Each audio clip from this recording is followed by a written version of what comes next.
ఈ క్లాస్లో మనం సీక్వెల్ సర్వర్లో బుల్టిన్ ఫంక్షన్స్ ఏముంటాయి, వాటిల్లో మనం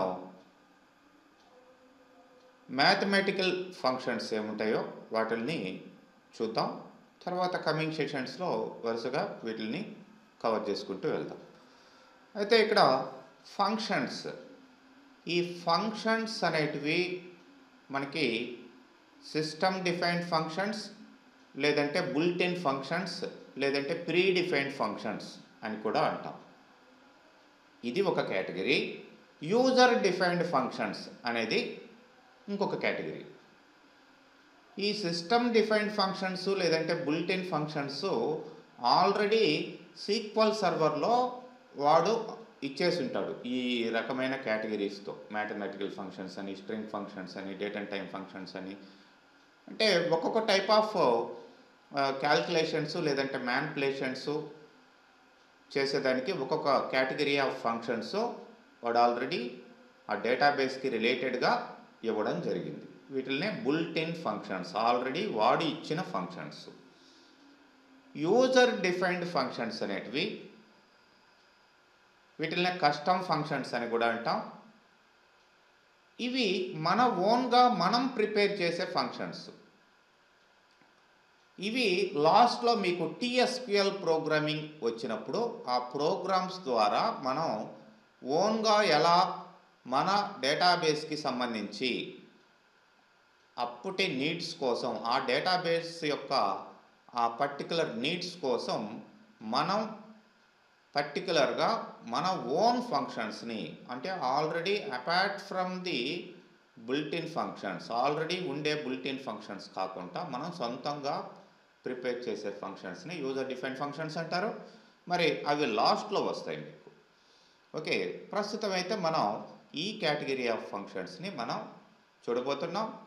mathematical, string, date and time, aggregate, system and window functions. మరి ఈ ఫంక్షన్స్ ఆల్మోస్ట్ అన్ని డేటాబేసెస్లో కూడా ఉంటాయండి. ఒక సీక్వెల్ సర్వర్లోనే కాదు, అరకిల్లో ఉంటాయి, మైఎస్క్యూఎల్లో ఉంటాయి, పోస్ట్గ్రెస్ఎస్క్యూఎల్లో, అన్నిటిలో కూడా ఇవి ఉంటాయి, ఉండాలి కూడా. ఎందుకంటే మనం ఏ టైప్ ఆఫ్ డేటాని అక్కడ హ్యాండిల్ చేస్తున్నాము అనే దాన్ని బట్టి, అంటే సపోజ్ ఎక్కువ మన డేటాబేస్లో ఏదైనా మ్యాథమెటికల్ క్యాల్కులేషన్సే వచ్చాయనుకోండి, అప్పుడు ఎక్కువగా మనం మ్యాథమెటికల్ ఫంక్షన్సే వాడతాం. లేదు డే టు టైంకి సంబంధించి ఏదైనా డేట్ డిఫరెన్సెస్ కావచ్చు, ఇట్లాంటి క్యాల్కులేషన్స్ ఎక్కువ కావాలి అన్నప్పుడు డేట్ అండ్ టైం ఫంక్షన్స్ వాడతాం. అంటే మన డేటాబేస్ సిచ్యువేషన్ బట్టి అప్పుడు ఆయా ఫంక్షన్స్ మీకు కంపల్సరీ అవుతాయి అన్నమాట. కాబట్టి ప్రతి ఒక్క ఫంక్షన్ కూడా మీకు మైండ్లో ఉండాలి. అది ఆ సిచ్యువేషన్ వచ్చినప్పుడు మనం ఎలా దాన్ని ఇంప్లిమెంట్ చేయాలి అనేది తెలిసి ఉండాలి మన యొక్క డేటాబేస్లో. మరి ఇక్కడ మనం ఫస్ట్ చూసినట్లయితే మ్యాథమెటికల్ ఫంక్షన్స్. ఈ మ్యాథమెటికల్ ఫంక్షన్స్ అన్ని మ్యాథమెటికల్ అండ్ ట్రిగ్నామెట్రీ ఫంక్షన్స్ అని కూడా అంటాం. ఇవి వాటికి సంబంధించినట్లుగానే ఇక్కడ ఈ ఫంక్షన్స్ ఉంటాయి. ఫస్ట్ది ఏబిఎస్. మనం ఒక్కొక్క ఫంక్షన్ని ఇండివిజువల్గా ఎలా వర్క్ చేయాలి అనేది మాత్రమే చూసుకుంటూ వెళ్తాం.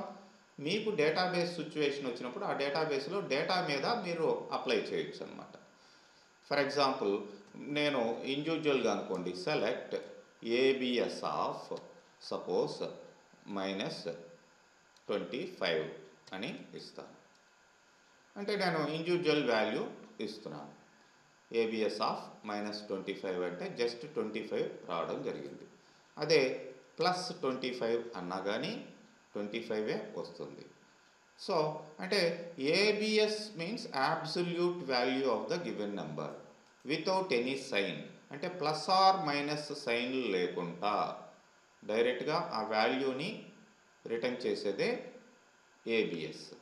మరి మీరు ఇక్కడ డేటాబేస్లో అప్లై చేయాలి అనుకోండి. ఫర్ ఎగ్జాంపుల్ నేను select ABS of salary from EMP ఇట్లా ఉండిద్ది. మీరు డేటాబేస్ మీద అప్లై చేయొచ్చు. అంటే ఆ ఫీల్డ్ని మీరు ఇవ్వాల్సిన అవసరం ఉంటుందన్నమాట ఇక్కడ.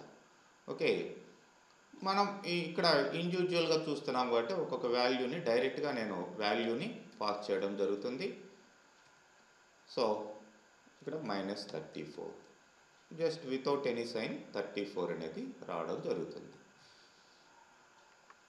అదేవిధంగా ఈ మ్యాథమెటికల్ అండ్ ట్రిగ్నామెట్రీలో మీకు చూడండి cosine, arc cosine, arc sine, arc tangent, arc tangent 2, ఇవన్నీ కూడా కాసు, సైను, ట్యాన్ కింద కూడా ఉన్నాయి చూడండి. A cos cos, a tan tan, a sine sine. చూసినట్లయితే నెక్స్ట్ స్క్రీన్లో ఇక్కడ చూడొచ్చు మీరు SIN sine, TIN tan. Okay, అట్లనే మీకు ఇక్కడ a cos, a sine, a tan ఇట్లా ఉంటాయి. అంటే ఆర్క్ కొసైన్.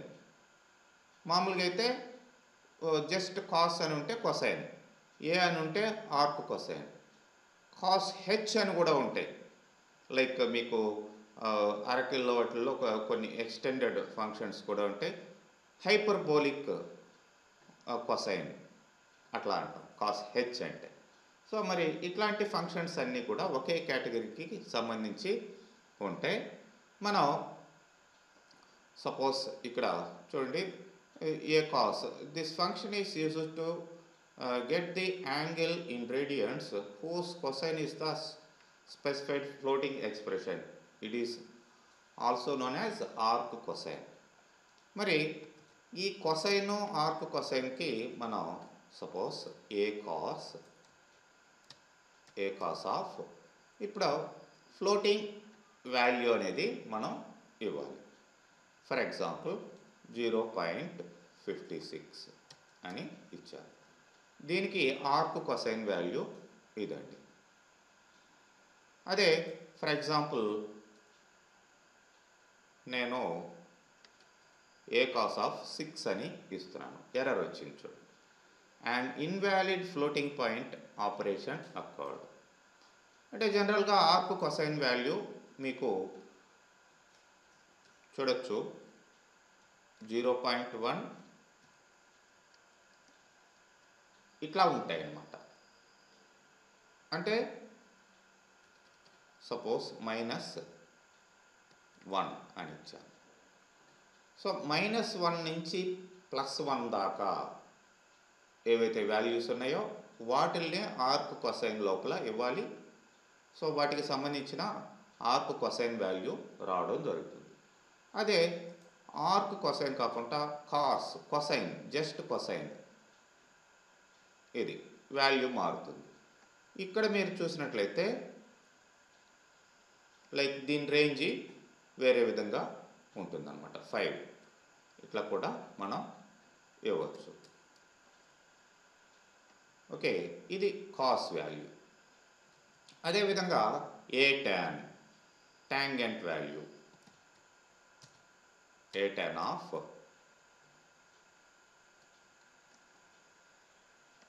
4 దీని ట్యాంగెంట్ వాల్యూ తీసుకురావడం జరుగుతుంది. అదే ట్యాన్ ఆఫ్ 4. అదేవిధంగా సైన్, ఎస్ఐఎన్ సైన్.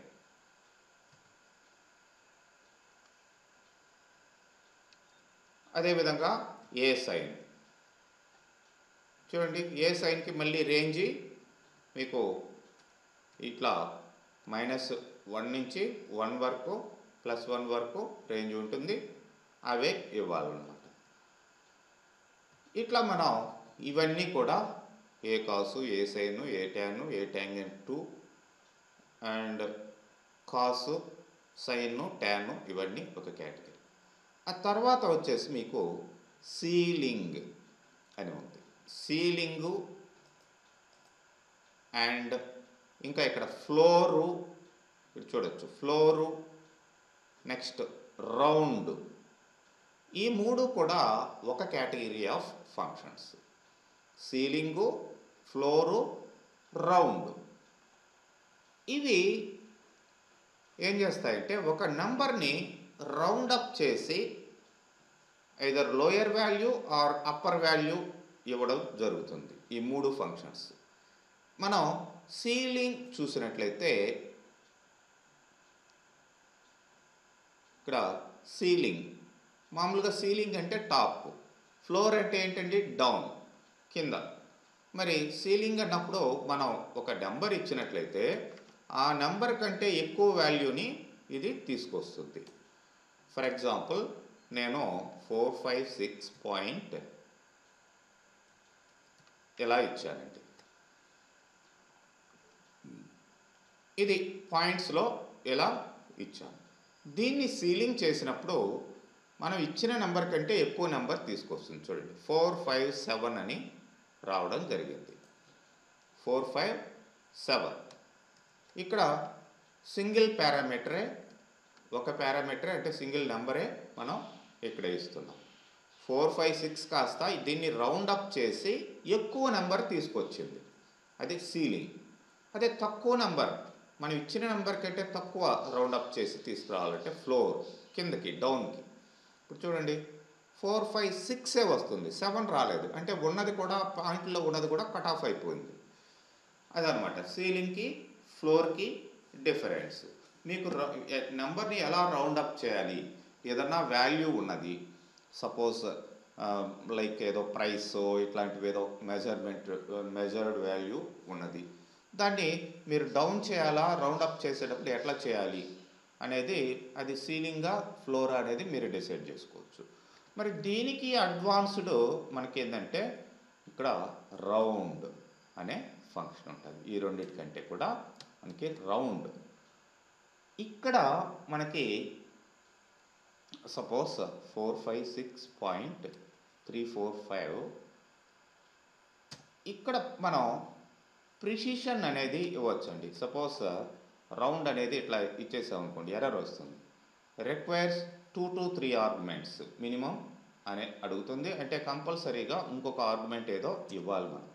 ఎన్ని ప్లేసెస్కి మనం రౌండ్ అప్ చేయాలి, నేను 2 ప్లేసెస్కి అని చెప్పాను. సో ఇప్పుడు F5 ప్రెస్ చేస్తాను. చూడండి ఏమైంది, ఇది మన నంబర్ కాస్త 34 కాస్త 35 అయింది. 34 కాస్త 35 అయింది, గమనించాలి మీరు. అంటే 4 తర్వాత ఉండే డిజిట్ ఏంటి, ఇక్కడ మీకు 5 ఉంది. 5 ఉంది కాబట్టి ఈ 2 డెసిమల్ ప్లేసెస్కి మనం రౌండ్ అప్ చేయమన్నాం. 2 డెసిమల్ ప్లేసెస్ కంటే ఇక్కడ దాకా 4 దాకా అని అర్థం. ఇది ఫస్ట్ అండ్ ఇది సెకండ్. సో ఈ సెకండ్ దాని తర్వాత 5 ఉంది కాబట్టి దీన్ని రౌండ్ అప్ చేసి ఈ 4 కాస్త 5 అయిపోయింది. అదే ఇక్కడ 5 కాకుండా నేను సపోజ్ 2 అని పెడతాను. 2 అని పెడితే ఇప్పుడు ఏమవుతుందో చూడండి, రిజల్ట్ 34 వచ్చింది, 340 అని వచ్చింది. ఎందుకంటే అక్కడ 5 కానీ అంతకంటే ఎక్కువ ఉంటేనే రౌండ్ అప్ చేసి దీనికి యాడ్ చేస్తుంది ఈ పాయింట్కి. సపోజ్ నేను 6 అని పెడతాను ఇక్కడ. ఇప్పుడు చూడండి 350 అని వచ్చింది. ఇదే నేను సింగిల్ డిజిట్కే రౌండ్ అప్ చేయమంటాను. అంటే సింగిల్ డిజిట్ కంటే మీకు ఇక్కడ 3K 0.3 అని ఉంది కదా, ఒక డిజిట్కి. ఇక్కడ చూడండి 300 రావడం జరిగింది. అంటే 3 తర్వాత అక్కడ ఉన్నది 4 కాబట్టి దాన్ని రౌండ్ అప్ చేసిన అది 5 కంటే తక్కువ ఉంది కాబట్టి రౌండ్ అప్ చేసి ఎక్కువ వాల్యూని తీసుకురాదు. అదే నేను 5 కానీ 6 కానీ ఇట్లా పెట్టాను అనుకోండి. ఇప్పుడు చూడండి ఏమైంది, రిజల్టు 0.400 రావడం జరిగింది. ఎందుకంటే ఇక్కడ ఇది 5 ఉంది, ఈ 5ని రౌండ్ అప్ చేసి ఇక్కడ 4గా ఇది మారుతుంది. ఇక్కడ ఎన్ని డెసిమల్ ప్లేసెస్కి, ఒక్క డెసిమల్ ప్లేస్కి. ఇట్లా మనం ఈ రౌండ్ ద్వారా ఈ సీలు ఫ్లోర్ కంటే కూడా అడ్వాన్స్డ్గా మనం ఇచ్చిన నెంబర్ ఆఫ్ ప్లేసెస్ ప్లస్ అక్కడ డిజిట్ వాల్యూ ఆ ప్లేస్లో దాని నెక్స్ట్ ప్లేస్లో ఎలా ఉంది అనే దాన్ని బట్టిగా ఇది ఇక్కడ రౌండ్ అప్ చేయడం జరుగుతుంది. అలాగనమాట. నెక్స్ట్ మనం చూసినట్లయితే ఇక్కడ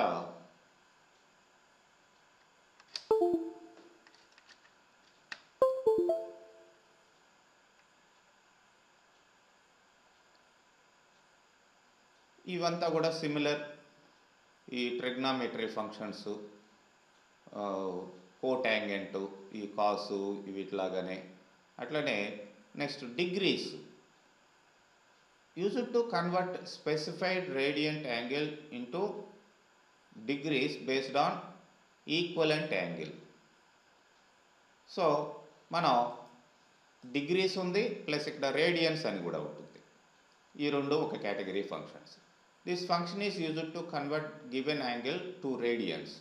అదేమో డిగ్రీస్గా మారుస్తుంది, radians measured in equal angle, radians degrees అన్నమాట. సో డిగ్రీసు రేడియన్స్ ఇట్లా కన్వర్షన్ కోసం ఈ రెండింటిని వాడడం జరుగుతుంది. ఓకే, మరి మనం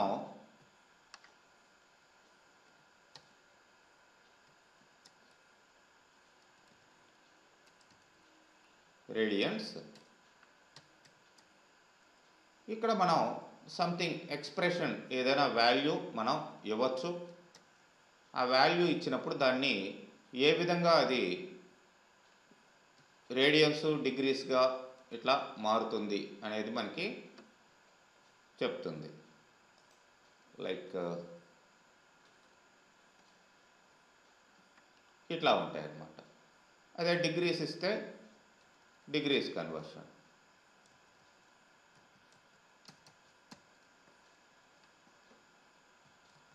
ఇలా కన్వర్ట్ చేసుకునేదానికి ఈ రెండింటిని వాడతాం. ఆ తర్వాత ఇక్కడ మీకు ఈఎక్స్పి, ఎక్స్ పవర్ వాల్యూ అని చెప్పేసి అంటాం. మామూలుగా ఈ వాల్యూ అనేది ఇది ఉంటుంది 2.71828. ఇది ఈ వాల్యూ ఎక్స్ పవర్ వాల్యూ అంటాం. This function is used to get an exponential value of the given floating expression. Exp value exponential వాల్యూని రిటర్న్ చేస్తుంది. ఫర్ ఎగ్జాంపుల్ నేను ఈఎక్స్పి ఆఫ్ 2 అంటాను. మరి ఆ 2కి ఎక్స్పోనెన్షియల్ వాల్యూ ఇదండి. అదే ఈఎక్స్పి ఆఫ్ 3కి ఈ వాల్యూ అదనమాట. అట్లా ఎక్స్ పవర్ వాల్యూని రిటర్న్ చేయడం జరుగుతుంది. ఫ్లో రేటు ఇంతకు ముందరే చూశారు. అట్లనే లాగర్థం లాగ్ 10. లాగ్ అనేది న్యాచురల్ లాగర్థం వాల్యూని రిటర్న్ చేస్తుంది. లాగ్ 10 అనేది ఇది కూడా లాగర్థం వాల్యూ రిటర్న్ చేస్తుంది, బట్ బేస్ 10 బేస్ మీద ఇది రిటర్న్ చేస్తుంది. ఈ మ్యాథమెటిక్స్లో జనరల్గా యూజ్ చేసేటివే ఈ లాగ్ 10 ఇవన్నీ కూడా. లాగ్ ఆఫ్ మనం సపోజ్ జస్ట్ నేను ఒక 5 అని ఇస్తాను. అదే లాగ్ 10 అన్నాం అనుకోండి, 10 బేస్ మీద దానికి లాగర్థం వాల్యూ రిటర్న్ చేయడం జరుగుతుంది. నెక్స్ట్ పై వాల్యూని రిటర్న్ చేస్తుంది. జనరల్గా పై వాల్యూ 3.14 సంథింగ్ ఇట్లా ఉంటుంది కదా. ఇక్కడ పారామీటర్లు ఏమేమి ఉండవు, జస్ట్ పై వాల్యూ రిటర్న్ చేస్తుంది. Suppose PI, that's all. PI of ఇది pi value, full pi value. దీనికి ఏదన్నా మనం కలుపుకోవాలి అనుకుంటే ఇట్లా ఎక్స్ప్రెషన్ కూడా ఇచ్చుకొని మనం క్యాల్కులేషన్స్ చేసుకోవచ్చు. పై వాల్యూ ఇంటూ 2 ఇట్లా ఎక్స్ప్రెషన్ మనం ఇవ్వచ్చు. నెక్స్ట్ పవర్ అని ఉంటుంది. మరి ఇక్కడ పవర్ అనగానే మీకు టు ది పవర్ ఆఫ్ అని అర్థం. సో ఇక్కడ 2 పారామీటర్స్ ఇవ్వాలి. 2 టు ద పవర్ ఆఫ్ 3 ఎంత వస్తుందండి? 8 వచ్చింది. అదే 3 టు ద పవర్ ఆఫ్ 3 27. ఇట్లా బేస్ వాల్యూ ఏంటి, పవర్ వాల్యూ ఏంటి, ఇట్లా మనం పవర్ వాల్యూని కనుక్కోవచ్చు. ఇవన్నీ చూశారు, రౌండ్ ఇవన్నీ. ర్యాండమ్ నెంబర్ని రిటర్న్ చేస్తుందండి. This function is used to get the positive and the value will be greater than or equal to 0 and less than or equal to 1, less than 1. అంటే ఇక్కడ ర్యాండమ్ నెంబర్ని ఏదో ఒక దాన్ని వచ్చిన నెంబర్ కాకుండా మళ్ళీ ఏదో ఒక దాన్ని జనరేట్ చేసుకుంటూ వెళ్తుంది. ఇదే ర్యాండ్. మనం సీడ్ వాల్యూ కూడా ఇక్కడ ఇవ్వచ్చు. సపోజ్ సీడ్ వాల్యూ 0.5 ఇట్లా ఇస్తాం.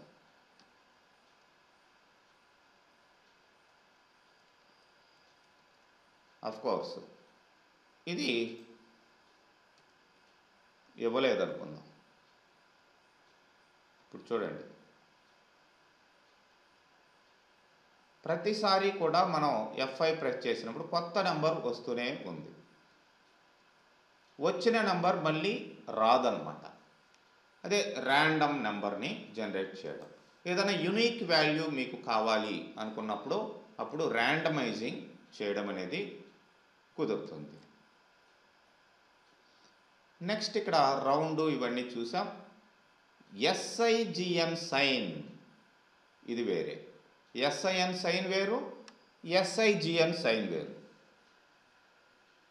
SIN సైన్ అంటే మీకు ఈ టాను కాసు ఇవన్నీ ఉన్నాయి కదా, ఆ SIN సైన్ అది. SIGN సైన్ అంటే మీకు మీరు ఇచ్చిన నెంబరు అది పాజిటివా నెగిటివా జీరోనా అని సైన్ చేస్తుంది. పాజిటివ్ అయితే 1ని తీసుకొస్తుంది, నెగిటివ్ అయితే -1ని తీసుకొస్తుంది, జీరో అయితే 0ని ఇస్తుంది అన్నమాట. సో ఇక్కడ మీకు ఒక నెంబర్ ఎలాంటి నెంబర్, ఇది చాలా సందర్భాల్లో మనకి డేటాబేస్ ప్రోగ్రామింగ్లో యూజ్ అవుతూ ఉంటుంది. సో ఏదైనా ఒక వాల్యూని ఇచ్చినప్పుడు సపోజ్ 56 అని ఇస్తాను. This is positive. పాజిటివ్ అనేది ఎలా తెలుస్తుంది? ఇక్కడ అది రిటర్న్ చేసే వాల్యూ 1 ఉంటుంది. ఇదే నేను -56 అని ఇచ్చాను, రిటర్న్ చేసే వాల్యూ -1 ఉంటుంది.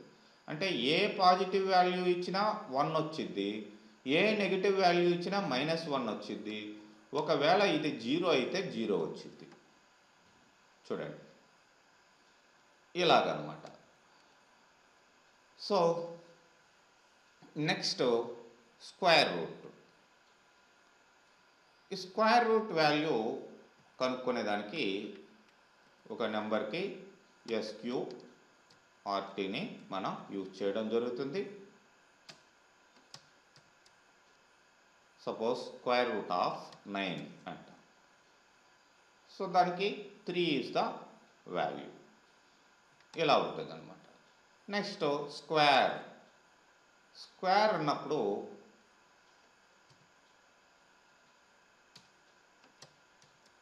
చూడండి 4 స్క్వేర్ 16. ఏ నెంబర్ ఇచ్చినా సరే దానికి సపోజ్ 6 స్క్వేర్ 36, 6 into 6. ఒక నెంబర్ ఇచ్చినప్పుడు ఆ నెంబర్కి స్క్వేర్ వాల్యూని రిటర్న్ చేయడం జరుగుతుంది.